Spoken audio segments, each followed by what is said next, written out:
Kannur vision success സ്റ്റോറിയിലേക്ക് പ്രിയ പ്രേക്ഷകർക്ക് സ്നേഹപൂർവ്വം സ്വാഗതം. സക്സസ് സ്റ്റോറി ടീം എന്നുള്ളത് മലയോര ഗ്രാമമായ കുന്നോത്താണ്. പായം പഞ്ചായത്തിലെ കുന്നോത്ത് എന്ന ഒരു പ്രകൃതി രമണീയമായ ഒരു ഗ്രാമത്തിലാണുള്ളത്. ഞങ്ങളിവിടെ തേടി എത്തിയിരിക്കുന്നത് ബയോ മൗണ്ടൻ ഫാർമേഴ്സ് പ്രൊഡ്യൂസർ കമ്പനിയുടെ മാനേജിംഗ് ഡയറക്ടർ ഫാദർ ബെന്നി നിരപ്പേലിനെ കാണാനാണ്. 4 നൂറ്റാണ്ട് കാലമായി സാമൂഹ്യ സേവന രംഗത്ത് സക്രിയ സാന്നിധ്യമാണ് അദ്ദേഹം. ഏതാണ്ട് 10 വർഷത്തോളം സാമൂഹ്യ പ്രവർത്തന രംഗത്ത് മഹാരാഷ്ട്ര പോലുള്ള സംസ്ഥാനങ്ങളിൽ പ്രവർത്തിക്കുക. എയ്ഡ്സ് രോഗികൾ, സ്ത്രീകൾ, കുട്ടികൾ, അങ്ങനെ വ്യത്യസ്ത മേഖലകളിലെ സേവനങ്ങളിലൂടെ തലശ്ശേരി സോഷ്യൽ സർവീസ് സൊസൈറ്റിയുടെ ഡയറക്ടർ പദവി ഇതെല്ലാം കഴിഞ്ഞാണ് അദ്ദേഹം ബയോ മൗണ്ടൻ്റെ മാനേജിംഗ് ഡയറക്ടർ സ്ഥാനത്തെത്തിയിട്ടുള്ളത്. ചൈൽഡ് വെൽഫെയർ കമ്മിറ്റിയുടെ അംഗം കൂടിയാണ് അദ്ദേഹം. അപ്പോൾ ഈ ബയോ മൗണ്ടൻ എന്ന് പറഞ്ഞാൽ എന്താണ്? ഏതാണ്ട് 5500ഓളം കർഷകരെ ഒരു കുടക്കീഴിൽ അണിനിരത്തിക്കൊണ്ട് കർഷകരുടെ ഉൽപ്പന്നങ്ങൾ എന്ന് പറഞ്ഞാൽ മായം കലരാത്ത ഉൽപ്പന്നങ്ങൾ മനുഷ്യരിലേക്ക് എത്തിക്കുന്ന വലിയൊരു പ്രക്രിയയ്ക്കാണ് തുടക്കം കുറിച്ചിരിക്കുന്നത്. നമുക്ക് അറിയാം, പലപ്പോഴും നമ്മുടെ മുന്നിലെത്തുന്ന പല ഉൽപ്പന്നങ്ങളും മായം കലർന്നാണ് എത്തുന്നത്. ഇത് കർഷകരിൽ നിന്ന് നേരിട്ട് കർഷകരെ ഉൾപ്പെടുത്തിക്കൊണ്ട് 5500ഓളം കർഷകരെ ഉൾപ്പെടുത്തിക്കൊണ്ട് തുടങ്ങിയിട്ടുള്ള വലിയൊരു സംരംഭത്തിൻ്റെ അമരക്കാരനാണ് ഫാദർ ബെന്നി നിരപ്പേൽ. അപ്പോൾ എന്താണ് ഈ ബയോ മൗണ്ടൻ? ആരാണ് ഈ ഫാദർ ബെന്നി നിരപ്പേൽ? അദ്ദേഹം കടന്നു വന്നിട്ടുള്ള വഴികൾ എന്തൊക്കെയാണ്? ബയോ മൗണ്ടൻ എന്ന പ്രസ്ഥാനത്തിൻ്റെ ലക്ഷ്യങ്ങളെന്ത്? അത് തുടങ്ങിയത് എന്തിനു വേണ്ടി? എങ്ങോട്ടാണ് അതിൻ്റെ സഞ്ചാരം? ഇത്തരം കാര്യങ്ങളിലൂടെയൊക്കെ നമുക്കൊന്ന് സഞ്ചരിക്കാം. പ്രേക്ഷകർക്കും ഒപ്പം ഫാദർ ബെന്നി നിരപ്പേലിനും സക്സസ് സ്റ്റോറിയിലേക്ക് സ്വാഗതം.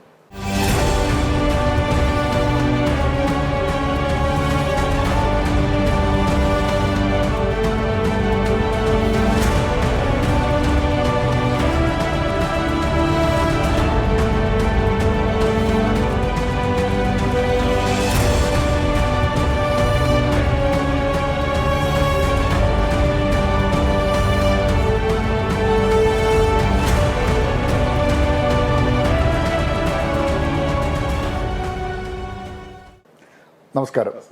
എൻ്റെ ആദ്യ ചോദ്യം, എന്താണ് ഈ ബയോ മൗണ്ടൻ? ഞാൻ കുറച്ച് പ്രാഥമികമായി കുറച്ച് കാര്യങ്ങൾ പ്രേക്ഷകരോട് പറഞ്ഞെങ്കിലും ബയോ മൗണ്ടൻ രൂപീകരിച്ചത് എങ്ങനെ? ആരാണ് ഇതിന് പിന്നിൽ? എന്താണ് ഇതിൻ്റെ ലക്ഷ്യം? ബയോ മൗണ്ടൻ രൂപീകരിക്കാനുള്ള കാരണം ഈ മലയോര മേഖലയിലെ കർഷകരെ ഒരുമിപ്പിക്കുക. അത് അഭിനന്ദ ഞല്ലക്കാട്ടെ പിതാവിൻ്റെ ദീർഘവീക്ഷണമുള്ള ഒരു സ്വപ്നമായിരുന്നു. അഭിനന്ദ പിതാവിനോട് പിതാവ് തലശ്ശേരി രൂപതയുടെ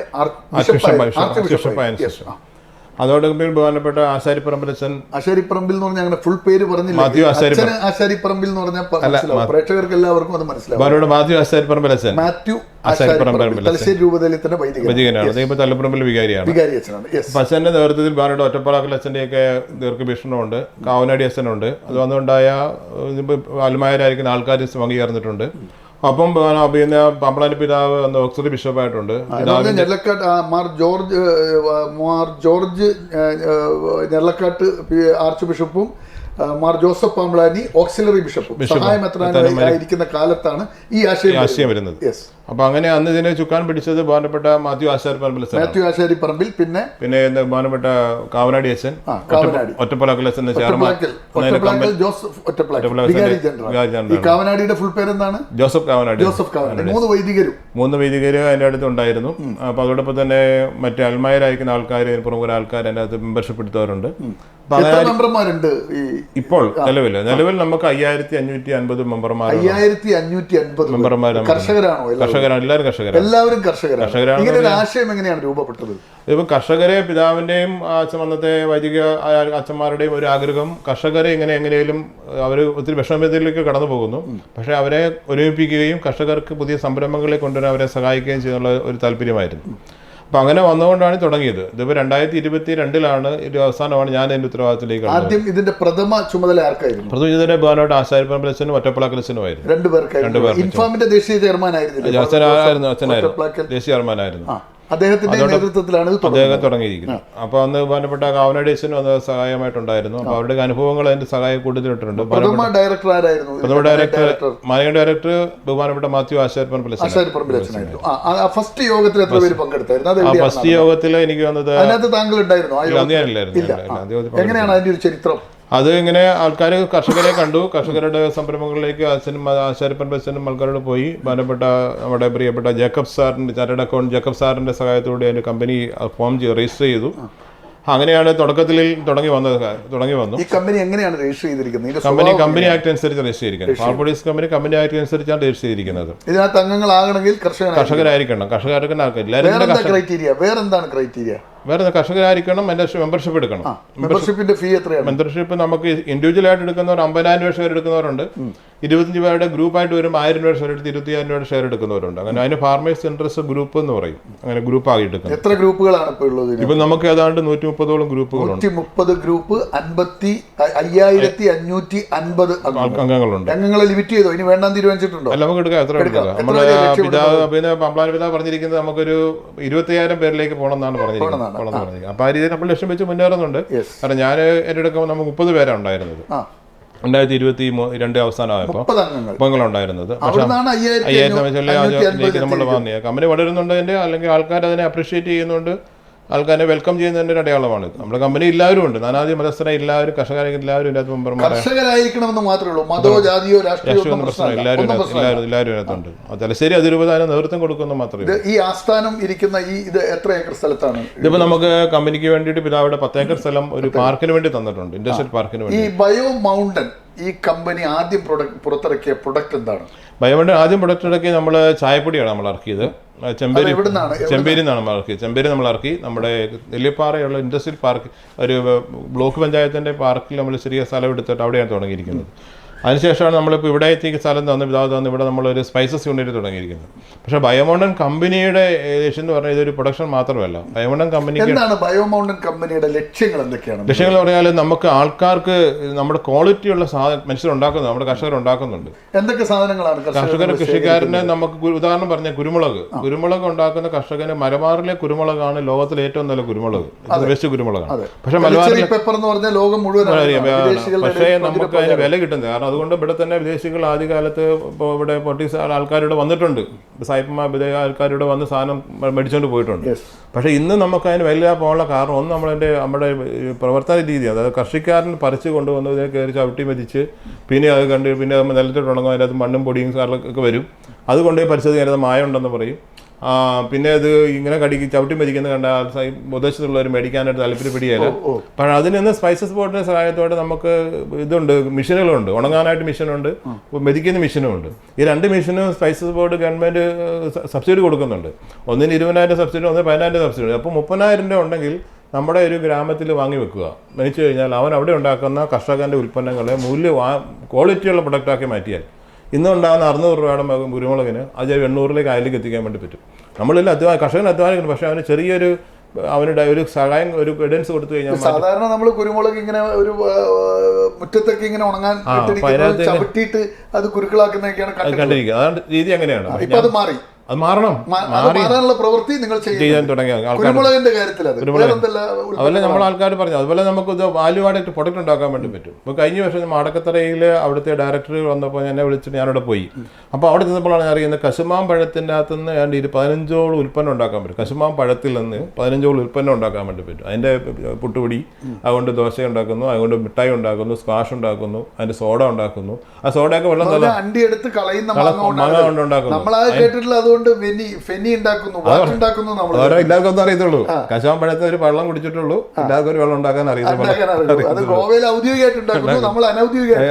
പക്ഷേ കശുമാം പഴത്തിൽ തന്നെ ഉണ്ടാക്കാം. കശുമാം പഴത്തിൽ നിന്ന് അതിന്റെ അച്ചാറ് വളരെ നല്ലതാണ്. അതായത് അത് വേറൊരു കാര്യമുള്ളത്, കശുമാം പഴത്തിൽ ഏതാണ്ട് 240% വൈറ്റമിൻ സി റിച്ച് ആണ്. കോവിഡ് കാലത്ത് നമ്മളെല്ലാം കഴിച്ചത് വൈറ്റമിൻ സി ടാബ്ലറ്റ് ആണ്. അപ്പോൾ ഇത്രയും വൈറ്റമിൻസ് ഇതിനകത്തുണ്ട്. അപ്പോൾ അത് നമ്മളൊരു 10 ടാബ്ലറ്റ് കഴിക്കുന്നതിന് ഓരോ കശുമാമ്പഴം കഴിച്ചാൽ മതി. അത്രയും റിച്ച് ആയിട്ട് കശുമാമ്പഴം ഉണ്ട് നമുക്ക്. ഞാൻ ഈ ചരലിൽ പോയപ്പോൾ ചരലിൽ അവിടുത്തെ ആൾക്കാരോട് പറഞ്ഞു.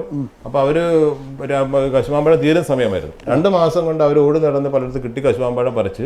അതിന് വളരെ എല്ലാവർക്കും ചെയ്യാവുന്ന കാര്യമില്ല. കശുമാമ്പഴം അധികം പഴുക്കാത്ത പഴം എടുത്തിട്ട് കപ്പലണ്ടി മൂത്തതായിരിക്കണം. അത് 2 ദിവസം ഉപ്പുവെള്ളം ഇട്ട് കഴിഞ്ഞാൽ കറ പോകും. അതിനുശേഷം നമ്മൾ കോവയ്ക്കായൊക്കെ അറിയുന്ന പോലെ അരിഞ്ഞ് ഇട്ട് കഴിഞ്ഞാൽ സൂപ്പർ അച്ചാറാണ്. ഞാനിങ്ങനെ ഹോസ്റ്റലിൽ പിള്ളേർ കൊടുത്തു. പിള്ളേർ പറഞ്ഞു അത് അച്ഛാ ഇത് നോൺ വെജ് ആണോ അതിനോട് ചോദിച്ചു. നോൺ വെജ് അത്രയും ആൾക്ക് മനസ്സിലാക്കാൻ വേണ്ടി പറ്റുമല്ല. വൃത്തിയായിട്ട് ഇടാൻ അറിയാൻ നല്ല നമ്മൾ നിർമ്മിക്കുന്നുണ്ട്. നമ്മുടെ ചരലിൽ അവിടെ ആൾക്കാർ ഉണ്ടാക്കി കൊടുക്കുന്നുണ്ട്. അത് ബയോമൗണ്ടൻ വഴി വിതരണം ചെയ്യുന്നുണ്ട്. അത് ബയോമൗണ്ടൻ വഴി നമ്മൾ ആദ്യം കൊടുത്തിരുന്നു. ഇപ്പം സീസൺ അല്ലാത്ത നമ്മുടെ സാധനമില്ല. സീസണിൽ മാത്രമേ ഉണ്ടാക്കാം. പക്ഷെ നമുക്ക് പ്രിസർവ് ചെയ്യാൻ വേണ്ടി ഉണ്ടാക്കണം. അപ്പൊ കശുവണ്ടിയിൽ നിന്ന് കശുമാങ്ങയിൽ നിന്ന് എന്ന് പറഞ്ഞാൽ കശുവണ്ടിയിൽ നിന്നുള്ള ആ അണ്ടി ഒഴിവാക്കി അതിന്റെ മാങ്ങയിൽ നിന്ന് ഏതാണ്ട് 15 ഉൽപ്പന്നം. ഏറ്റവും ജനപ്രിയ ഉൽപ്പന്നം ഏതാണ്? അതിപ്പം തൃശ്ശൂരായിട്ട് അവിടെ കൊടുക്കുന്ന ഏറ്റവും അവര് പറഞ്ഞ അതിന്റെ സോഡയാണ്. കാരണം അത് നമുക്ക് സോഡ ഉണ്ടാക്കാം. ആ സോഡ കഴിച്ചു കഴിഞ്ഞാൽ കശുമാങ്ങയിൽ നിന്ന് സോഡ, കശുമാങ്ങയിൽ നിന്ന് അച്ചാർ, അതിന്റെ സ്ക്വാഷ്, അതിന്റെ ജാമ്, അതിന്റെ ജെല്ലി. അപ്പൊ അങ്ങനെ പിന്നെ നമുക്ക് ഇതിന്റെ അതുകൊണ്ടുണ്ടാക്കുന്ന പൗഡറുകൾ ഉണ്ടാക്കാം. ഉപ്പാവ് പൊടി പോലെ പൗഡർ ഉണ്ടാക്കാൻ വേണ്ടി പറ്റും. അതെല്ലാം ഡീഹൈഡ്രേറ്റ് ഉണങ്ങിയിട്ട് പൊടിച്ചിട്ട് ഉണ്ടാക്കുന്നതാണ്. അങ്ങനെ പൊടിയിട്ട് ഉണ്ടാക്കാൻ വേണ്ടി കശുമാവിൽ നിന്ന് തന്നെ 15 ഉണ്ടാക്കാൻ വേണ്ടി പറ്റും. പിന്നെ വേറെ എന്തൊക്കെയാണ്? അപ്പൊ അതുകൊണ്ട് അപ്പൊ ഞാൻ പറഞ്ഞ നമ്മുടെ ആൾക്കാർക്ക് അവനുണ്ടാക്കുന്ന സാധനത്തെ വാല്യൂ പ്രോഡക്റ്റ് ആക്കി മാറ്റിക്കഴിഞ്ഞാൽ അതിന് വിലയുണ്ടാവും. അപ്പോൾ അത് നമുക്ക് അത് കർഷകർക്കൊന്നും അറിയത്തില്ല. അപ്പോൾ കർഷകരെ സഹായിക്കാൻ നമുക്ക് സാധിക്കും, കമ്പനിക്ക് സഹായിക്കാൻ വേണ്ടി സാധിക്കും. Value product. ഇപ്പം വേറെ ഉദാഹരണമാണ് വാഴക്കപ്പഴം. ഞാൻ ഈ അപ്പൊ നമ്മൾ നോക്കി കഴിഞ്ഞാൽ ഞാൻ ഈ ഉത്തരവാദിത്വം പിതാവിനെ ഏൽപ്പിച്ചു കഴിഞ്ഞപ്പോൾ ഞാൻ ഈ കണ്ണൂരും ഈ തലപ്പുറമ്പിലും മാർക്കറ്റിൽ പോയി നിന്നിട്ടുണ്ട്. അപ്പം ഞാൻ കണ്ടത് ഒരു 10 മാസം എടുക്കും ഒരു വാഴ നട്ട് കുലച്ച് പ്രായമായി വരാൻ വേണ്ടിയിട്ട്. ആ സമയത്ത് അവിടെ കൊണ്ട് കർഷകൻ കൊണ്ട് 20 രൂപയ്ക്ക് കൊല കൊടുത്താൽ 5 മിനിറ്റ് കൊണ്ട് അവിടുത്തെ കച്ചവടക്കാരൻ ആ 35 രൂപയ്ക്ക് വിൽക്കും. അപ്പോൾ അവൻ ഒരു വർഷം മുഴുവൻ പണിയെടുക്കുന്ന ഒരു കർഷകന് കിട്ടുന്ന 20 രൂപയാണെങ്കിൽ 5 മിനിറ്റ് കൊണ്ട് അതിലേക്ക് 10 രൂപ ലാഭത്തിലേക്ക് ഒരു കച്ചവടക്കാരൻ എടുക്കുന്നുണ്ട്. അപ്പോൾ അത് മാറണം. എന്ത് ചെയ്യണം? വാഴപ്പഴത്തെ ഇഷ്ടംപോലെ സാധനം ഉണ്ടാക്കാം. എന്തൊക്കെ ഉണ്ടാക്കാൻ പറ്റും? വാഴപ്പഴത്തിൻ്റെ അന്ന് പൊടിയ പൗഡറുകൾ ഉണ്ടാക്കാൻ വേണ്ടി പറ്റും. അത് ഡയബറ്റിക്കാർക്ക് കഴിക്കാം, കുട്ടികൾ കഴിക്കാം, ഗർഭിണികൾ കഴിക്കാം. അതിൻ്റെ അത് സോഡിയം, പൊട്ടാസ്യം, കാൽസ്യം സാധനങ്ങളൊക്കെ ഉണ്ട്. അതുപോലെ തന്നെ അതിൻ്റെ കൊണ്ട് ഇപ്പം നമ്മൾ അതിന് വാഴപ്പഴത്തിൻ്റെ തൊലി അതിൻ്റെ അകത്ത് നല്ല ഫൈബർ റിച്ചാണ്, നമ്മൾ കഴിക്കത്തില്ല. പക്ഷേ ആ താഴെയും തൊലിയും പഴവും കൂടെ അരച്ച് കഴിഞ്ഞാൽ അതിന് പിസ്തായാക്കി മാറ്റാൻ നൂഡിൽസ് ആക്കാം. അതിന് സംവിധാനങ്ങളുണ്ട്. വാഴയുടെ വാഴ ഒരു സാധനം വാഴ കളയാണ്ട് ഇല കൊണ്ട് സാധനം നമ്മളിപ്പോൾ ഉദാഹരണത്തിന് നിന്ന് ഗവൺമെൻറ് പ്രോത്സാഹിപ്പിക്കേണ്ട അല്ല പഞ്ചായത്തുകൾ പ്രോത്സാഹിപ്പിക്കേണ്ട ഒരു കാര്യമാണ്. ഈ വാഴയുടെ ഇല നമ്മൾ ശരിക്കും വാട്ടിയെടുത്തിട്ട് അതുപോലെ നമ്മൾ കുട്ടികൾ പുസ്തകം പതിയുന്ന പേപ്പറിനകത്ത് വെച്ച് ഇത് ഫ്രിഡ്ജ് വെച്ച് അവിടെ ഇരിക്കും, ഇടാതിരിക്കും. അത് സാധനം നമുക്ക് ഈ അലുമിനിയം ഫോയിൽ പേപ്പറും പിടിക്കുന്ന പോലെ സാധനം നന്നായിട്ട് ഉപയോഗിക്കാൻ വേണ്ടി ഒരു സാധനമാണ്. രണ്ടാമത്തെ കാര്യമുള്ളത്, നമ്മളൊരു വാഴ ഇതുപോലെ പേപ്പറാണ് വാഴയിലയാണെങ്കിൽ ഈ വാഴയില ഇതുപോലെ വാട്ടിയെടുത്ത വാഴയില നമ്മൾ ഇതിൻ്റെ ഈ മൂല ഇങ്ങനെ മടക്കിയിട്ട് ഇങ്ങനെ പിന്നെ ചെയ്യുക, ഒരു ഈർക്കിൽ കൊണ്ട് കുത്തുക. ഇതിനകത്ത് കപ്പയും വിളമ്പാം, മീൻകറിയും വിളമ്പാം, ഇറച്ചിക്കറിയും വിളമ്പാം. നമ്മുടെ വീടുകളിലേക്ക് വെറുതെ വേസ്റ്റ് പാത്രങ്ങൾ മേടിച്ച് ഡിസ്പോസബിൾ സാധനം മേടിച്ച് കളയുന്നതിന് പകരം നമ്മുടെ ഗ്രാമങ്ങളിൽ ആൾക്കാർ തയ്യാറാക്കി കഴിഞ്ഞിട്ട് ഒരു 100 വീട്ടുകാർ പ്രോഗ്രാമുണ്ട്. അവിടെ ഒരു വീട്ടുകാർ 5-10 പേര് കൂടി ഈ വാഴയിൽ ഇങ്ങനെ വെറുതെ പോകുന്ന സാധനമൊക്കെ ശേഖരിച്ച് വെച്ചിട്ടുണ്ടെങ്കിൽ ആ 100 പ്ലേറ്റ് ഇങ്ങനെ ആക്കി കൊടുത്തു കഴിഞ്ഞാൽ ഒരു ഡിസ്പോസബിളൊക്കെ നമ്മുടെ ഗ്രാമങ്ങളിൽ ഒഴിവാക്കാൻ വേണ്ടി സാധിക്കും. ഞാൻ പറഞ്ഞ വാഴയുടെ പിന്നെ അതിൻ്റെ പിണ്ടി അതിൻ്റെ അകത്ത് ഇഞ്ചിയുടെ നാരും കൂടെ ചേർത്ത് ഇഞ്ചി നീരും കൂടെ ചേർത്ത് അതിനകത്ത് ഇഞ്ചി മുട്ടായി ഉണ്ടാക്കാം. അത് റിച്ചാണ്, ഫൈബർ റിച്ചാണ്. അത്ര ഫൈബർ റിച്ചായ സാധനം കഴിച്ചാൽ മനുഷ്യർക്ക് വയറിന് നല്ലതാണ്, ഡൈജഷൻ നല്ലതാണ്, ഈ സാധനം നല്ലതാണ്. വാഴപ്പിണ്ടിയിൽ നിന്ന് ഇഞ്ചി ഉണ്ടാക്കാം. പിന്നെ അതിനകത്ത് വാഴപ്പിണ്ടി വേറെ സാധനങ്ങൾ അതുപോലെ വേറെ കറി ഉണ്ടാക്കാൻ പറ്റുന്നുണ്ട്, മറ്റു ഐറ്റംസ് ഉണ്ടാക്കാൻ പറ്റും. ഞാൻ ഉദാഹരണം പറയുന്നത് മാത്രമേ ഉള്ളൂ. അതുപോലെ തന്നെ നമ്മുടെ കർഷകർ എന്നോട് പറയാനുള്ള ബുദ്ധിമുട്ടാണ് വെച്ചാൽ വാഴ റബ്ബർ തോട്ടം വെട്ടിയിട്ട് വാഴ നടും, അതിൻ്റെ തട കളയാൻ ഭയങ്കര പണിയാന്ന് പറയും. ഇന്ന് വാഴത്തടയിൽ നിന്ന് ഇതുപോലെ അച്ചാറുണ്ടാക്കാം, ഭക്ഷ്യോഗ്യ വസ്തുക്കൾ ഉണ്ടാക്കാം. തടയുന്ന തടയല്ല, അതിന്റെ മൂടില്ലേ, ആ ചൂടിൽ വാഴ തണ്ട് തടയുണ്ടല്ലോ, വാഴ പിണ്ടിയല്ല, താഴെയുള്ള സാധനം. ആ സാധനം ഇന്ന് അതുകൊണ്ട് നമുക്ക് അച്ചാറുണ്ടാക്കാം, ഭക്ഷ്യോഗ്യ വസ്തുക്കൾ ഉണ്ടാക്കാൻ പറ്റുന്ന സാങ്കേതിക വിദ്യകൾ ഇന്നുണ്ട്. അത് നമ്മുടെ സർക്കാരുകളും കൃഷി വിജ്ഞാന കേന്ദ്രങ്ങളിലൊക്കെ അതിന് ട്രെയിനിങ്ങുകൾ കൊടുക്കുന്നുണ്ട്. അത് നമ്മുടെ ആൾക്കാർക്ക് പലർക്കും അറിയത്തില്ലാത്തത് കൊണ്ട് വീട്ടിൽ ഈ വാഴയും കശുമാവും ഉള്ള എല്ലാ സാധനത്തിൽ നിന്ന് ഇപ്പൊ നമ്മൾ കണ്ടെത്തിയിട്ടുള്ളത് ഇപ്പൊ വാഴയും കശുമാവും മാത്രമേ നമ്മൾ പറഞ്ഞെന്ന് മാത്രമേ ഉള്ളൂ. പറയാനുണ്ട് ഒത്തിരി.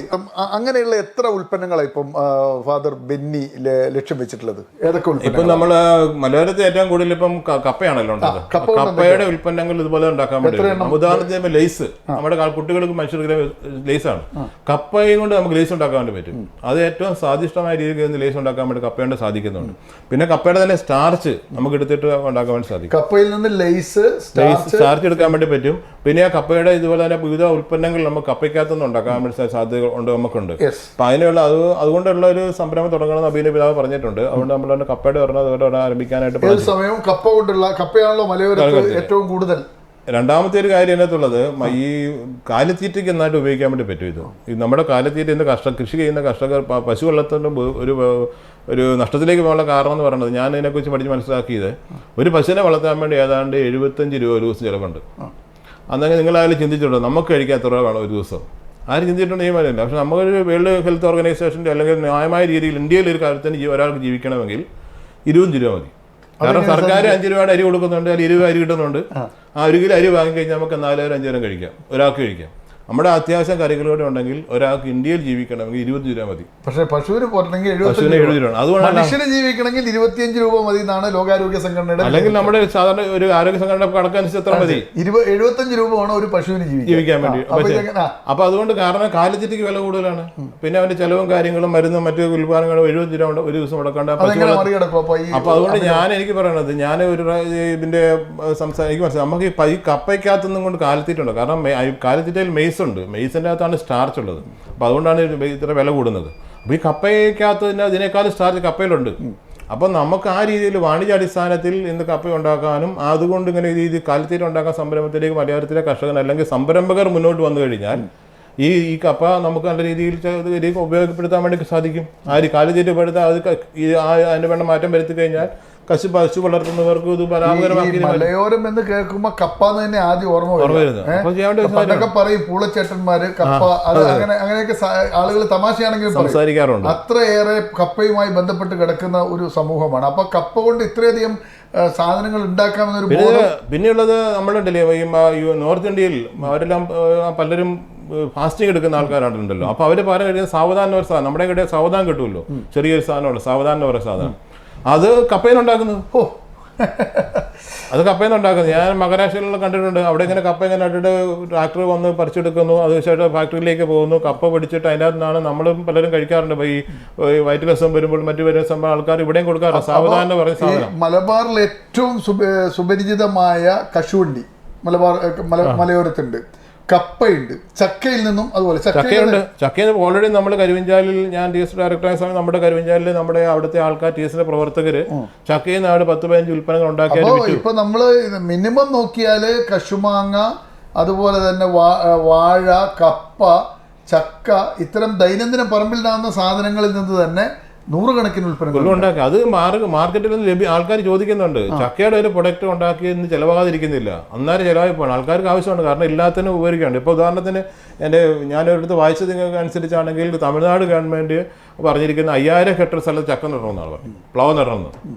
കാരണം ഒരു വരുന്ന 20 വർഷത്തിന് ശേഷം ഇന്ത്യയിൽ ഭക്ഷ്യക്ഷാമം ഉണ്ടാകുന്ന ഒരു പഠനം ഉണ്ടെന്ന് പറയുന്നത്, കറക്റ്റ് ആണെന്നറിയില്ല. പക്ഷെ അങ്ങനെ ഉണ്ടായി കഴിഞ്ഞാൽ ചക്കയ്ക്കകത്ത് അതിൻ്റെ വളർച്ച അനുസരിച്ചിട്ട് മീനിൻ്റെ ഇറച്ചിയുടെ എല്ലാം അംശങ്ങളുണ്ട്, അതിൻ്റെ വൈറ്റമിൻസ് ഉണ്ട്.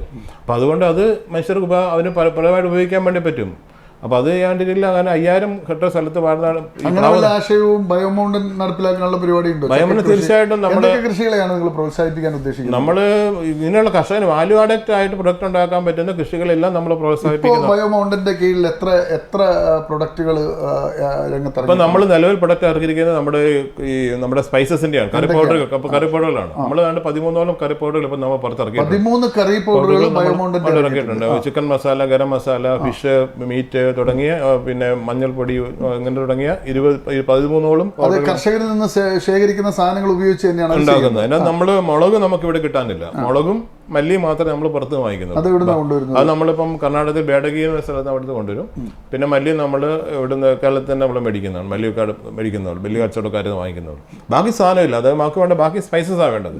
അതായത് നമ്മൾ ജാതിപ്പത്രി, ഏലം, ഗ്രാമ്പു ആയിക്കോട്ടെ, കറുവാപ്പട്ട, പിന്നെ അങ്ങനെയുള്ള സാധനങ്ങൾ നമുക്ക് വേണ്ട. അതെല്ലാം നമ്മൾ ഇവിടുത്തെ കർഷകരിൽ തന്നെ മേടിച്ചുകൊണ്ടിരിക്കുന്നത്, മാക്സിമം ഇവിടെ തന്നെ മേടിച്ചുകൊണ്ടിരിക്കുന്നത്. അപ്പോൾ അതുകൊണ്ടുള്ള ഗുണം എന്ന് പറഞ്ഞാൽ നമ്മൾ ഈ കറക്റ്റായിട്ട് നമ്മുടെ സ്പൈസ് ചേർക്കുന്നുണ്ട്. അതാണ് എൻ്റെ നമ്മുടെ ഇവിടെ ചെയ്യുന്നത്. അപ്പോൾ പിതാവിനോട് നമ്മൾ അതിൻ്റെ ഒരു ആഗ്രഹവും സ്വപ്നം ഇത് തന്നെയാണ്. കർഷകരുടെ അല്ലെങ്കിൽ മലയോര കർഷകരുടെ ആരോഗ്യമാണ് പ്രധാനം. അതുകൊണ്ട് മനുഷ്യരെല്ലാം മായം കലർന്ന ഭക്ഷ്യവസ്തുക്കൾ ഉപയോഗിച്ചിട്ട് ആരോഗ്യം നഷ്ടപ്പെടുന്ന സാഹചര്യം ഉണ്ടാകുന്നുണ്ട്. അപ്പോൾ അതിന് പകരം നമുക്ക് തന്നെ അറിയാം. ഉദാഹരണത്തിന് നമുക്കിപ്പം മനുഷ്യർ പ്രമേഹം കുറയാൻ വേണ്ടി ഉലുവ കഴിക്കുന്നവരുണ്ട്, ജീരകവെള്ളം കുടിക്കുന്നവരുണ്ട്. അല്ലെങ്കിൽ നമുക്ക് വയറ്റിൽ ഗ്യാസ് വരുമ്പോൾ ജാതിക്ക നമ്മുടെ വീടുകളിൽ ഉപയോഗിച്ചിട്ടുണ്ട്. അല്ലെങ്കിൽ എന്തെങ്കിലും വയറ്റിൽ രസം വന്നാൽ ജാതിക്ക കഴിക്കാറുണ്ടായിരുന്നു, അതിൻ്റെ കൊണ്ടുള്ള നീരെടുത്ത് കൊടുക്കാറുണ്ട്. അതിൽ ഇഞ്ചി കഴിക്കാറുണ്ട്. ഈ സാധനങ്ങളെല്ലാം നമ്മുടെ മസാല പൗഡറിനകത്തുണ്ട്. അതുകൊണ്ട് ഏകദേശം 13ഓളം സ്പൈസസ് ബയോമോണ്ടൻ കമ്പനി ഇറക്കുന്ന മസാല പണ്ടിനകത്തുണ്ട്. അപ്പോൾ ആധുനിക ശാസ്ത്ര സാങ്കേതിക സംവിധാനങ്ങൾ ഉപയോഗിച്ച് നിലവിലുള്ള ഉൽപ്പന്നങ്ങൾ ആരോഗ്യകരമായ അന്തരീക്ഷത്തിലേക്ക് മനുഷ്യനെ കൊണ്ടുവരാനുള്ള പ്രക്രിയക്കാണ് ശരിക്കും തുടക്കം കുറിച്ചിരിക്കുന്നത് ബയോമൗണ്ടൻ എന്നത്. ഇതിന്റെ ഒരു പ്രവർത്തന രീതി എങ്ങനെയാണ്? പ്രവർത്തനം നമ്മളിപ്പോൾ ആൾക്കാർ നമ്മുടെ മെമ്പർമാരെ ഞാൻ സൂചിപ്പിച്ചല്ലോ, നമ്മുടെ പല സ്ഥലങ്ങളിലും കണ്ണൂർ കാസർഗോഡ് ജില്ലയിൽ നമുക്ക് ഇത്ര മെമ്പർമാരുണ്ട്. അപ്പോൾ അവരിൽ നിന്ന് ഇപ്പം നമ്മൾ ആൾക്കാർ സാധനങ്ങൾ പറ്റുന്ന ഉള്ളവരുടെയൊക്കെ നമ്മൾ സാധനം എടുക്കാൻ തുടങ്ങിയിട്ടുണ്ട്. പിന്നെ അതുപോലെ നമ്മുടെ ഉൽപ്പന്നങ്ങൾ കർഷകരിലേക്ക് തന്നെ നമ്മൾ കൊടുക്കുക. എങ്ങനെയാണ് നിങ്ങളുടെ വിപണന ശൃംഖല എങ്ങനെയാണ്? വിപണനം ഇപ്പം നമ്മുടെ ഗ്രൂപ്പുകൾ വഴിയാണ് കൊടുത്തുകൊണ്ടിരിക്കുന്നത്. ഈ 5550 പേരുടെ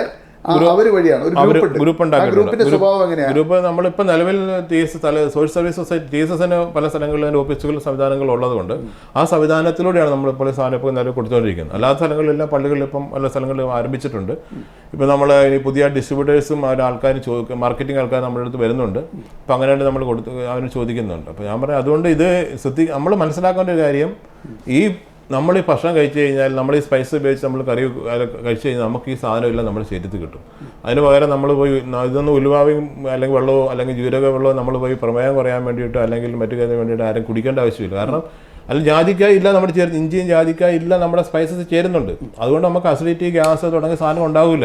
അപ്പൊ ഏറ്റവും പ്രകൃതിക്കിണങ്ങിയ ഭക്ഷണം ഈ മലയോര പരിധി വിപണന മേഖല ഇപ്പം മലയോരാണ്. ഇപ്പം കണ്ണൂർ കാസർഗോഡ് ജില്ലയാണ് മലയോര മേഖലയാണോ? ടൗണിലേക്ക് കൊടുക്കാൻ തുടങ്ങുന്നുള്ളൂ. ഈ 10 ഏക്കർ സ്ഥലത്ത് ബയോമൗണ്ടിന്റെ ആസ്ഥാന മന്ദിരം സ്ഥിതി ചെയ്യുന്ന ഈ 10 ഏക്കർ സ്ഥലത്ത് എന്തൊക്കെയാണ് വിഭാവനം ചെയ്യുന്നത്? ഈ 10 ഏക്കർ സ്ഥലത്തിൽ ഉള്ള വലിയൊരു കേരള ഗവൺമെന്റുമായി ചേർന്ന ജോയിന്റ് വെഞ്ചർ ഉണ്ട് തലശ്ശേരി തിരുപ്പതിയുടെ. അത് നമ്മൾ ആൾക്കാർ അറിഞ്ഞിരിക്കാൻ നല്ലതാണ്. അതായത് സർക്കാരുടെ നമുക്കിവിടെ ചേർന്ന ഒരു വ്യവസായ പാർക്ക് തുടങ്ങുകയാണ്. അപ്പൊ നമ്മുടെ വ്യവസായം സാധാരണ അവർ സ്വന്തം നിലക്കാണല്ലോ തുടങ്ങുന്നത്. അതായത് നമ്മുടെ പ്രൈവറ്റ് ഇൻഡസ്ട്രി പാർക്കിന് വേണ്ടി പുതിയ നമ്മുടെ ഗവൺമെന്റ് പ്രോത്സാഹിപ്പിക്കുന്നുണ്ട്.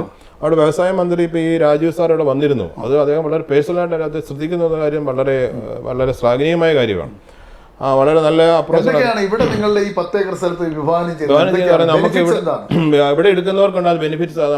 എന്തൊക്കെയാണ് ഇവിടെ ഇപ്പൊ ഒരു വ്യവസായം തുടങ്ങാൻ ഒരാൾ വരുന്നു, ഇപ്പൊ സർക്കാരിന്റെ ഇൻഡസ്ട്രിയൽ എസ്റ്റേറ്റിൽ പോയാൽ വൈദ്യുതി, റോഡ് സൗകര്യങ്ങളൊക്കെ അവർക്ക് കിട്ടുന്നുണ്ട്. 99 വർഷത്തേക്ക് ലീസും ഉണ്ട്. ഇപ്പൊ എത്ര വർഷമാണെന്ന് അറിയില്ല. നമ്മൾ എങ്ങനെയാണ് നമുക്ക് അതുപോലെ തന്നെയാണ്. നമുക്ക് ഇവിടെ ഇതുപോലെ തന്നെ കിട്ടും. എത്ര വർഷം? നമുക്ക് അത് 30 വർഷം തൊട്ട് എത്ര വർഷം വേണ്ടി വെക്കാം, ലീസ് വെക്കാം. പക്ഷെ നമുക്ക് ഇവിടെ ഇതുപോലെ തന്നെ വെള്ളം കിട്ടും.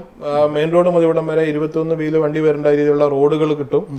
പിന്നെ ട്രീറ്റ്മെന്റ് പ്ലാന്റ്, ചുറ്റുമതിൽ സെക്യൂരിറ്റി സംവിധാനങ്ങള്, വെള്ളം നമുക്കിവിടെ കിട്ടും. അങ്ങനെയുള്ള ഈ സൗകര്യം ബേസിക് എല്ലാ സംവിധാനങ്ങളും ഇവിടെ കിട്ടും, പ്രൊവൈഡ് ചെയ്യും.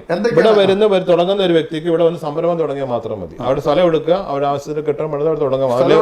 സ്ഥലം നമ്മൾ ലെവൽ ചെയ്ത് കൊടുക്കും. അതിന്റെ വില എങ്ങനെയാണ് ചെയ്യുന്നത്? വില നമ്മൾ 30 വർഷത്തേക്ക് കൊടുക്കുമ്പോൾ ലീസ് എമൗണ്ടിലാണ് കൊടുക്കുക.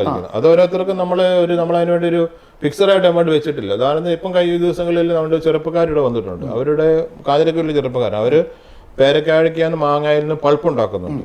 അപ്പൊ രൂപതയുടെ ഒരു പിതാവിന്റെ ആഗ്രഹം എന്ന് പറഞ്ഞു കഴിഞ്ഞാൽ ഇതുകൊണ്ട് മലയോര മേഖലയിലെ കർഷകർക്ക് ഗുണമുണ്ടാകണം, അത് മാത്രമേ ഉള്ളൂ. അപ്പൊ അതുകൊണ്ട് ആ രീതിയിൽ തന്നെ ഇത്രയും സ്ഥലം വെറുതെ കൊടുത്തിരിക്കുക. ഈ ബയോമൗണ്ടൻ ഈ ക്യാമ്പസിനുള്ളിൽ, ഈ കോമ്പൗണ്ടിനുള്ളിൽ, ഈ പാർക്കിനുള്ളിൽ പ്രകൃതിയുമായി ഇണങ്ങുന്ന സാധനങ്ങളുടെ ഉൽപാദനമാണ് നമ്മൾ മെയിൻലി ഫുഡ് ഐറ്റംസ് ആയിട്ടുള്ളത്. ഭക്ഷണം അല്ലെങ്കിൽ ബന്ധപ്പെട്ട കാര്യങ്ങൾ ഉണ്ടാക്കും. വാല്യൂ ആഡഡ് ആയിട്ട് ഫുഡ് പ്രൊഡക്ട്സ് ഉണ്ടാക്കാൻ തരുന്നത് നമ്മുടെ ബഹുമാനപ്പെട്ട ജോസഫ് അമലായി പിതാവിന്റെ നമുക്കില്ല രക്ഷാധികാരിയായിട്ടുണ്ട്. അപ്പൊ നമ്മുടെ ബഹുമാനപ്പെട്ട മൺസിനോർ സെബാസ്റ്റ്യൻ ബാലക്കുര്യസൻ നമ്മുടെ ചെയർമാനായിട്ടുണ്ട്. ജോജി ജനറലാണ്, അദ്ദേഹമാണ് ചെയർമാന്. ജോജി കാക്കാരമരത്തലച്ചന് എൻ്റെ ഡയറക്ടർ ബോർഡിൽ മെമ്പറാണ്. പിന്നെ അതുപോലെ തന്നെ നമ്മുടെ മാട്ടൽ ബിനോയ് ചേട്ടൻ ഡയറക്ടർ ബോർഡ് മെമ്പറാണ്. നമ്മുടെ ഡോക്ടർ ബെനവൻ, അതന്നെ അദ്ദേഹം. പിന്നെ നമ്മുടെ PT ജോസ് ചേട്ടൻ, അദ്ദേഹത്തിന്റെ രാഷ്ട്രീയ അനുഭവങ്ങൾ ഉള്ളത് കൊണ്ട് നമുക്ക് ആയിരുന്നു, അദ്ദേഹം നമ്മുടെ ബോർഡ് മെമ്പറാണ്. പിന്നെ നമ്മുടെ ജോയിന്റ് ഇവിടുത്തെ കൃഷിവകുപ്പിന്റെ ഡയറക്ടറായിട്ട് റിട്ടയർ ചെയ്ത ജോളി തയ്യിൽ, അദ്ദേഹം നമ്മുടെ മെമ്പറാണ്. ചേച്ചി ഇവിടെ കണ്ണൂർ തന്നെ താമസിക്കുന്നത് അവിടെയാണ്. പിന്നെ നമ്മുടെ ഉള്ളത് ഡോക്ടർ ബെനവൻ,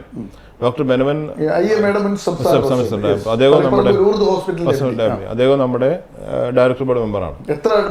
ഞങ്ങളിപ്പോ അതിനകത്ത് നമുക്കിപ്പോ 9 പേരുണ്ട്. 9 പേരാണ്. താങ്കൾ എവിടെയാണ് ജനിച്ചത്? ഞാൻ ജനിച്ചത് കോട്ടയം ജില്ലയിലാണ്, ചെങ്ങളം എന്ന് പറയുന്ന സ്ഥലത്താണ്. കോട്ടയം ജില്ലയിൽ. മാതാപിതാക്കള് തോമസ് ആൻഡ് ചിന്നമ്മ. എത്ര മക്കളായിരുന്നു? ഞങ്ങൾ 7 പേരാണ്. 7 പേര്. എത്ര പെണ്ണ്? ഞങ്ങൾ 6 ആണും 1 പെണ്ണുമാണ്. 6 ആൾക്ക് ഒരു പൊന്നോമന പെങ്ങൾ അല്ലേ? താങ്കൾ എത്രാമത്തെ ആളാണ്? ഞാൻ 4ാമത്തെ ആളാണ്. എവിടെയായിരുന്നു താങ്കളുടെ പ്രാഥമിക വിദ്യാഭ്യാസം? ഞാൻ ചെങ്ങളത്താണ് പഠിച്ചത്. മാതാപിതാക്കൾ എന്തായിരുന്നു? കൃഷിക്കാരാണ്. ചെങ്ങളത്ത് എവിടെയാണ് പഠിച്ചതൊക്കെ? ചെങ്ങളത്താണ് 7ാം ക്ലാസ് വരെ പഠിച്ചത്. പിന്നെ ഞാൻ കാർത്തിപുരം ഗവൺമെന്റ് സ്കൂളാണ് പഠിച്ചത്. ഇങ്ങോട്ട് കുടിയേറി മാതാപിതാക്കളുടെ നേതൃത്വത്തിലാണോ? അത് 82, 86 വർഷങ്ങളോടെ. എവിടെയാണ്? കാർത്തികപുരം. അത് എവിടെയാ വരുന്ന സ്ഥലം? ഉദയഗിരി, ആലക്കോടിനടുത്തായിരുന്നു. ആലക്കോടിനടുത്ത് കാർത്തികപുരത്ത്. അവിടെ വന്നു. അവിടെ എന്താ ചെയ്തുകൊണ്ടിരുന്നത്? കൃഷിപ്പണിയാണ്. എന്തായിരുന്നു ആ കാലത്തുള്ള കൃഷിയെല്ലാം? അന്ന് തെങ്ങും കമുകും റബ്ബറും ഇല്ല. നിങ്ങളെല്ലാവരും അച്ഛനും മക്കളും എല്ലാം കൃഷി ചെയ്തു. എല്ലാവരും ഒരുമിച്ച്. സഹോദരങ്ങളൊക്കെ എന്ത് ചെയ്യുന്നു? സഹോദരങ്ങൾ ഒരാൾ എന്റെ ചേട്ടൻ, ഒരാൾ അച്ഛനുണ്ട്. എന്താണ് അദ്ദേഹത്തിന്റെ പേര്? ജോഷി നിരപ്പൻ. അപ്പൊ 2 വൈദികരുണ്ട് വീട്ടില്. സന്യാസിമാരുണ്ടോ? ഇല്ല. ബാക്കിയുള്ളവരൊക്കെ എന്ത് ചെയ്യുന്നു? ബാക്കിയുള്ളവർ ബാക്കി 3 പേര് അവിടെ തന്നെ ഉണ്ട്. ഒരാൾ മൂത്ത ചേട്ടൻ നെല്ലിപ്പാറയുണ്ട്. എന്ത് ചെയ്യുന്നു അദ്ദേഹം കൃഷിക്കാരനാണ്. എന്റെ അനിയന്മാർ 2 പേരും കൃഷിക്കാരാണ്. ചെറിയ കച്ചവടമുണ്ട്. സഹോദരി ചെമ്പന്തൊട്ടിയിലാണ്. സഹോദരി ചെമ്പന്തൊട്ടിയിലാണ്. ഒരാൾ ഇളയ സഹോദരൻ ഇവിടെ ന്യൂസിലൻഡിലുണ്ട്. നഴ്സായിട്ട് ജോലി ചെയ്യുന്നു. താങ്കളുടെ ഈ പ്രാഥമിക വിദ്യാഭ്യാസം അവിടുന്ന് കഴിയുന്നു. അതിനുശേഷം ഞാൻ തലശ്ശേരി സെമിനാരിയിൽ ചേർന്ന് പഠിച്ചു. +2 അന്ന് പ്രീ ഡിഗ്രി ആണ്. പ്രീ ഡിഗ്രി ഇവിടെ തലശ്ശേരി സെമിനാരി അവിടുന്ന് പഠിച്ചു. 10ാം ക്ലാസ് കഴിയുമ്പോൾ സെമിനാരിയിൽ വന്നു. എവിടുന്നാണ് പ്രീ ഡിഗ്രി? നിർമ്മലേരി കോളേജ്. അല്ല, അവിടെ തന്നെ സെമിനാരി തന്നെ നമുക്ക് പ്രൈവറ്റ് ആയിട്ട് പഠിക്കുമായിരുന്നു. അന്ന് സെമിനാരി പ്രൈവറ്റ് ആയിട്ട് +2 പഠിക്കായിരുന്നു. പ്രീ ഡിഗ്രി പഠിക്കാനുള്ള സൗകര്യം ഉണ്ടായിരുന്നു. അങ്ങനെ പ്രീ ഡിഗ്രി പാസ്സായിട്ട് പിന്നെ ഞങ്ങള് കോട്ടയം സെമിനാരി പഠിച്ചു. കഴിഞ്ഞ വരുന്ന എന്റെ ഫിലോസഫിയും തിയോളജിയും എല്ലാം കോട്ടയത്താണ് പഠിച്ചത്.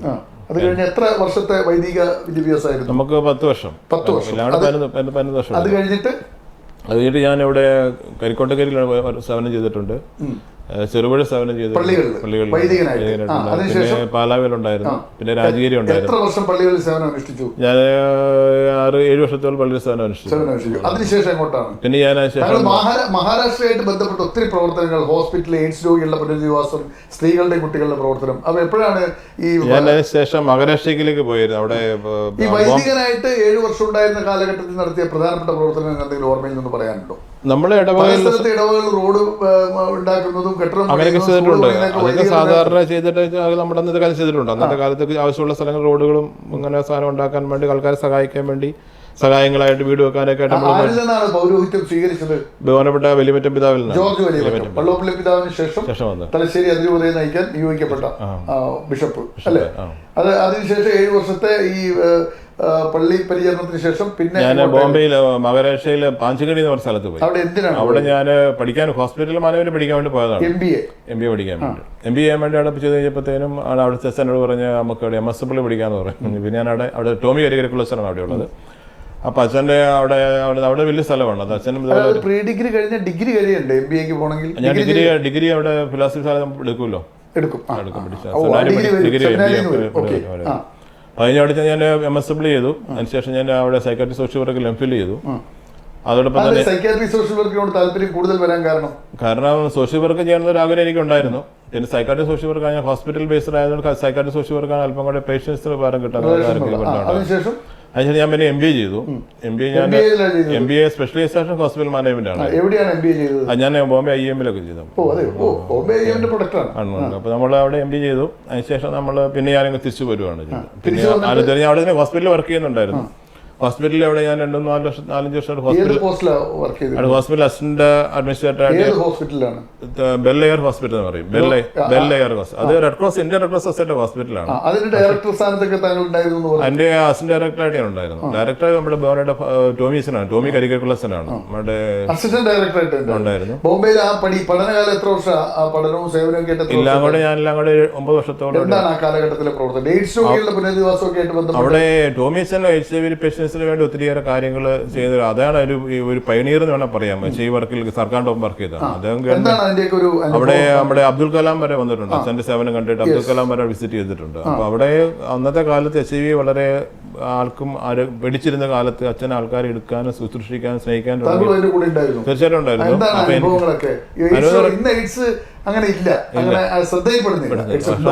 നേഴ്സ് ഉണ്ട്, പക്ഷേ ട്രീറ്റ്മെന്റ് ഉള്ളതുകൊണ്ട് ബുദ്ധിമുട്ട് കാര്യമില്ല. അന്നൊന്നും ഇല്ലാത്ത പഠിച്ചിരുന്ന കാലമാണ്, ഉറപ്പായത് കാലമാണ്. പക്ഷെ അന്ന് ആൾക്കാർ രക്ഷപ്പെടുന്ന ആൾക്കാരുണ്ട്.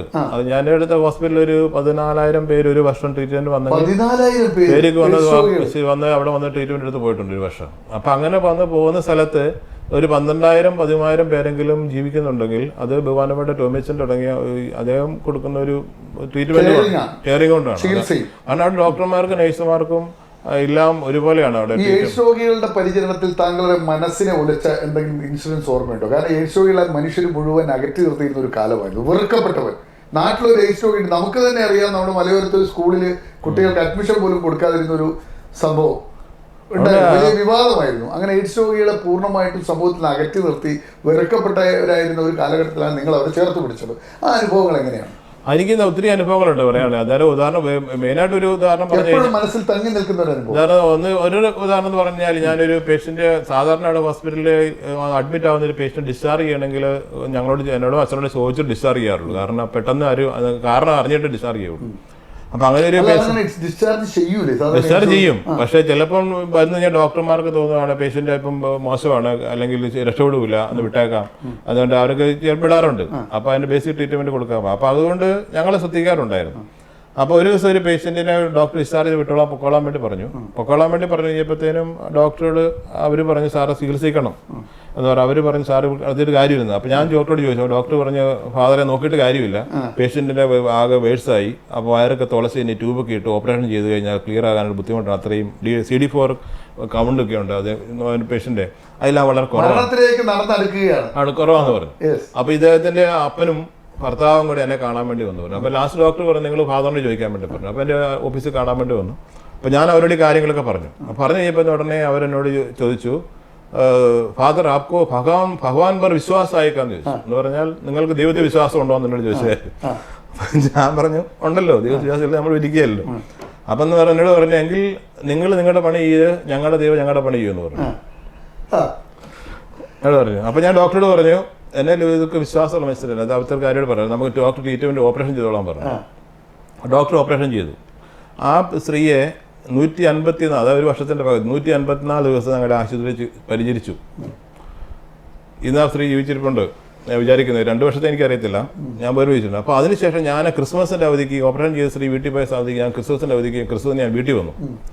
അപ്പോൾ ആ സ്ത്രീ എന്നെ ഫോൺ നമ്പർ അവിടെ ആശുപത്രിയിൽ നിന്ന് എങ്ങനെ വാങ്ങിയിട്ട് എൻ്റെ ഫോൺ നമ്പർ വാങ്ങി എന്നെ വിളിച്ചു. ക്രിസ്മസിൻ്റെ എന്നെ വിളിച്ചിട്ട് എൻ്റെ പറഞ്ഞു, ഫാദറെ ഹാപ്പി ക്രിസ്മസ്. ഞാൻ വിശ്വസിക്കുന്നത് എനിക്ക് ലോകത്തിൽ ഇന്ന് കിട്ടിയ എനിക്ക് കിട്ടിയ ഏറ്റവും വലിയ ക്രിസ്മസ് ആശംസ എന്നാണ് ഞാൻ വിശ്വസിക്കുന്നത്. കാരണം മരണത്തിന് വിട്ടുകൊടുക്കേണ്ട ഒരു യുവതിയെ ജീവിതത്തിലേക്ക് കൈ പിടിച്ചുയർത്തി.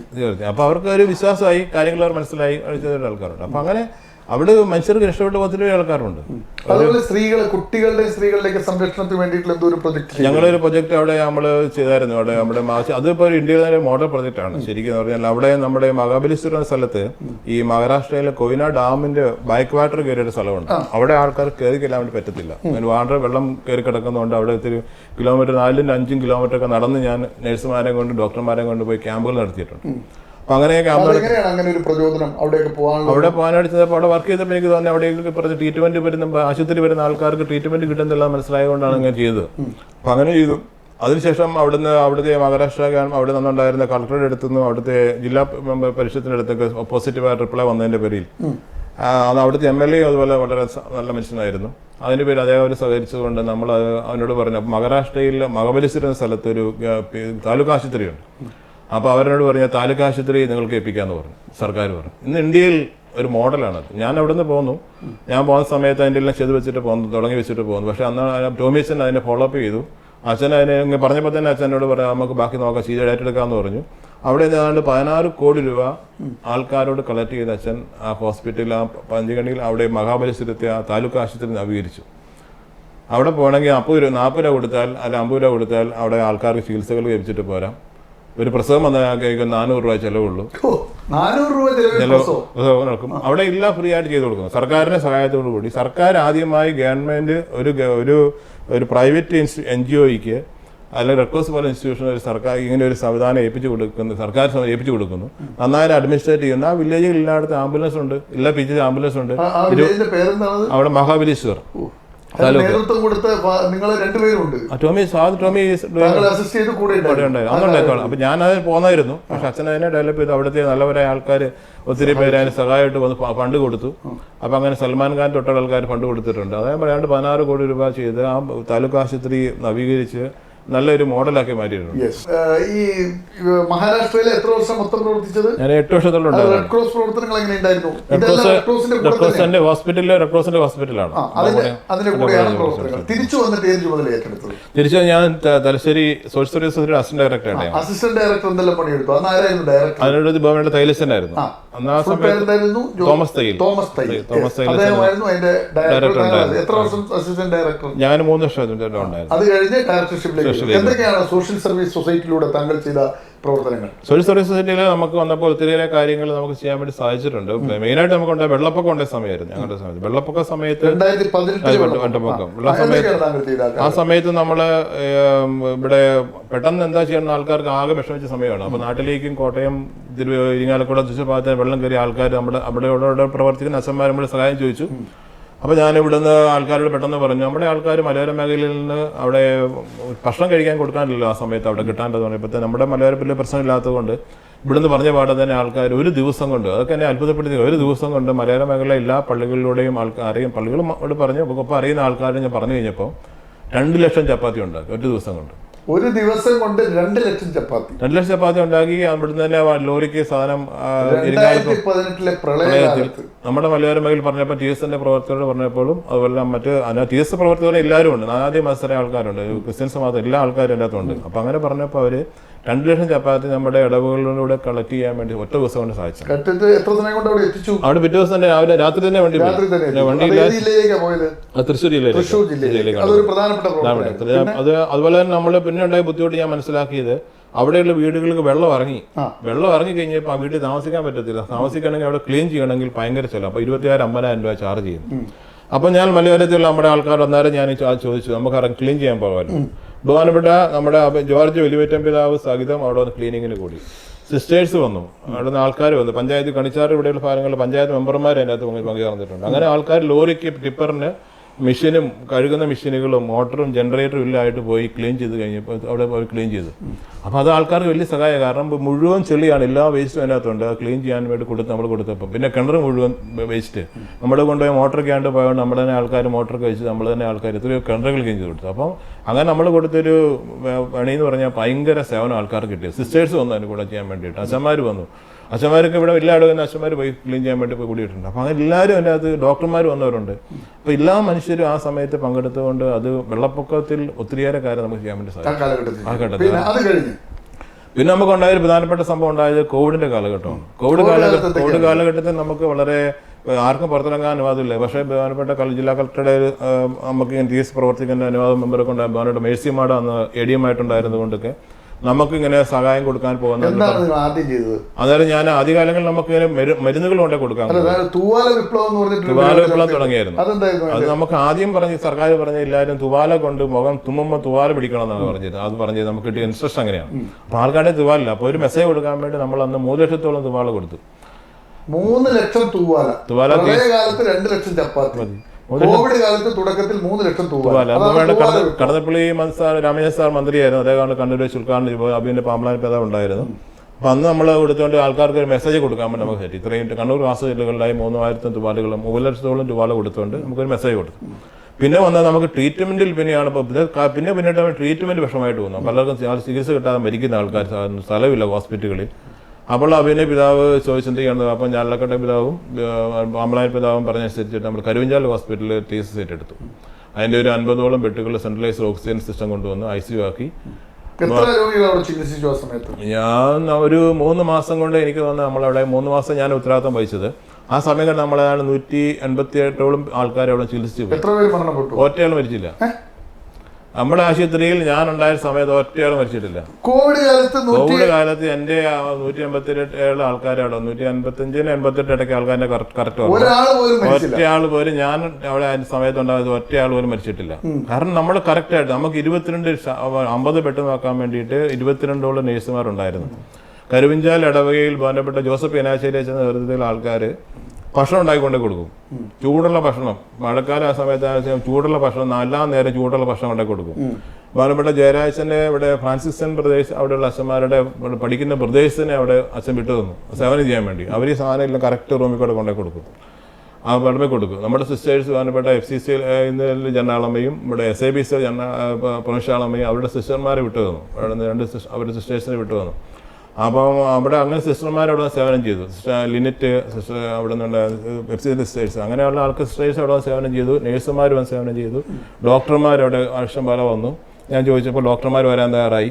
അപ്പോൾ നമുക്ക് 5-6 ഡോക്ടർമാർ അവിടെയുണ്ട്, 2 MBBS ഡോക്ടർമാർ അവിടെ ഉണ്ടായിരുന്നു, ഇത്ര നേഴ്സുമാർ അവിടെ സ്റ്റാഫ്. അതുകൊണ്ട് നമുക്ക് കറക്റ്റ് കെയറാണ്. ഒരു പേഷ്യൻ്റ് വന്നാൽ അപ്പം തന്നെ എല്ലാ ടെസ്റ്റുകളും നമ്മൾ നടത്തും. എല്ലാ മെഷീനുകൾ വാങ്ങി വെച്ചു, ICU സെറ്റപ്പ് ചെയ്ത് നമ്മൾ ചെയ്തു. എനിക്ക് വന്ന ഒരു പേഷ്യൻറ്റിനെ മാത്രമേ ICU കയറ്റുള്ളൂ. വേറെ ആരും ICU പോലും കയറേണ്ടി വന്നില്ല. കാരണം 6 ICU മെഷീനിൽ വാങ്ങി വെച്ചിട്ടുണ്ടായിരുന്നു. പക്ഷേ വെന്റിലേറ്ററൊക്കെ വാങ്ങി വെച്ചിട്ടുണ്ട്. പക്ഷേ ഉപയോഗിക്കേണ്ടി വന്നിട്ടില്ല. വരാൻ കഴിയും. കാരണം നമ്മുടെ കറക്റ്റ് ട്രീറ്റ്മെൻറ്റും കറക്റ്റ് ഡയഗ്നോസിസും ഉണ്ടെങ്കിൽ കോവിഡ് നമുക്ക് ചീറ്റ് ചെയ്യാൻ വേണ്ടി അതിനെ അതിജീവിച്ചു. പിന്നെ വേറെന്തൊക്കെയാണ് TSSന്റെ കാലഘട്ടത്തിൽ? എത്ര വർഷമാണ് ഡയറക്ടർഷിപ്പിൽ ഉണ്ടായിരുന്നത്? 5 വർഷം. 7 വർഷം. എന്തൊക്കെയാണ് വേറെ TSS? പിന്നെ നമ്മളെ ആൾക്കാർ പിന്നെ നമ്മൾ ഇപ്പം വീട് പണി നമ്മൾ ചെയ്തു. വീട് നമ്മൾ 120ഓളം ആൾക്കാർക്ക് വീട് പണി കൊടുക്കും. ആർക്കാണ് ഈ വീട് പണി? വീട് പണിത്തില്ല, സ്ഥലവും വീടും ഇല്ലാത്ത ആൾക്കാർ, സ്ഥലവും വീടും ഇല്ലാത്തവർക്ക് വീട് കൊടുത്തിട്ടുണ്ട്. ഇപ്പൊ നമ്മള് ഒരു 10 വീടിന്റെ പണി ഇപ്പം 120 വീട് ഞങ്ങൾ പണിതു കഴിഞ്ഞു. ഞാൻ എന്റെ ഡയറക്ടർഷിപ്പ് ഇറങ്ങി കഴിയുമ്പോൾ 120 വീട് ഞാൻ പണിത് കൊടുത്തിട്ടുണ്ട്. ഇപ്പൊ ഒരു 10 വീടിന്റെ പണി ഇപ്പം തോമാവൂർ നടന്നുകൊണ്ടിരിക്കുകയാണ്. ഒരു 9 വീടിന്റെ പണി നടന്നുകൊണ്ടിരിക്കുന്നത്. അപ്പൊ അത് ഈ മാസം കൊണ്ട് പൂർത്തിയാക്കാൻ പറ്റും. അതില്ലാതെ ആൾക്കാർ വരും സഹായിക്കാൻ പലയിടത്തും കിട്ടി. ഇപ്പൊ നമുക്ക് സ്ഥലം വിചാരക്കാലിൽ കൊടുത്ത് 10 വീടിന് സ്ഥലം ഒരാളെ തന്നു, 1 ഏക്കർ സ്ഥലം തരുന്നുണ്ട്. ഒരാളുടെ തന്നു. അങ്ങനെ നമ്മൾ രൂപത സ്ഥലം കൊടുത്തു. രൂപത എനിക്ക് തോന്നുന്നത് നമുക്ക് രൂപതയിൽ അങ്ങനെ തന്നെ സിസ്റ്റം പിതാവ് പറഞ്ഞിട്ട് ആൾക്കാർ കൊണ്ടുവന്നിട്ടുണ്ട്. ഏതാണ്ട് 15 ഏക്കറോളം മുകളിൽ സ്ഥലം അങ്ങനെ പലയിടത്തായിട്ട് കൊടുത്തിട്ടുണ്ട്. ഇങ്ങനെ ഫ്രീ ആയിട്ട് വീട് വെക്കാൻ. വീടുകളാണ് ഇത്തരത്തിൽ നിർമ്മിച്ചു കൊടുക്കാൻ ലക്ഷ്യമിടുന്നത്? ശരിക്കും രൂപതയിൽ എടുത്തേക്കാൻ തീരുമാനം 1000 വീടുകളാണ്. അല്ല, അത് TSS ചെയ്ത് ചെയ്യാൻ പറഞ്ഞത്. അതായത് രൂപതയിൽ ഏതാണ്ട് 700 മുകളിൽ വീടുകൾ ആയിട്ടുണ്ട്. അത് ഓരോ സംഘടനകളും ഇടവുകളും ഒക്കെ ചെയ്യുന്നതാണ്. ഒന്നുമില്ല.